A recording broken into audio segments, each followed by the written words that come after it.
નમસ્કાર દર્શકો, પીએનજી ન્યૂઝમાં આપનું સ્વાગત છે અને આવો જાણીએ આજના એક સમાચાર પર। આજનું પર્વ એટલે કે અષાઢી બીજ સમગ્ર ભારત દેશમાં ખૂબ જ હર્ષોલ્લાસથી ભગવાન જગન્નાથજીની રથયાત્રાઓ નીકળી હતી। તેમજ સુરતના વરાછા રોડ ખાતે પણ પ્રભુ જગન્નાથજીની યાત્રાનું આયોજન કરવામાં આવ્યું હતું। આવો જાણીએ આગળનો રિપોર્ટ પીએનજી ન્યૂઝ વરાછા સુરતથી।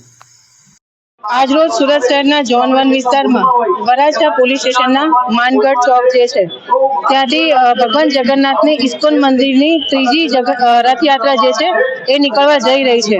અત્યારે અહીંયા રથ તૈયાર છે, તમામ ભક્તજનો હાજર છે અને અમારા પોલીસનો બંદોબસ્ત છે। અહીંયા અમારા પીઆઈઓ, એસીપી અને માણસો તમામ અહીંયા હાજર છે અને બંદોબસ્ત જે રથ છે એ હમણાં રવાના થશે અને સાથે એનો જે રૂટ છે એ વરાછાથી કાપોદ્રા, ઉત્તરાયણ અને સરથાણા થઈને આ રથયાત્રા સંપન્ન થશે।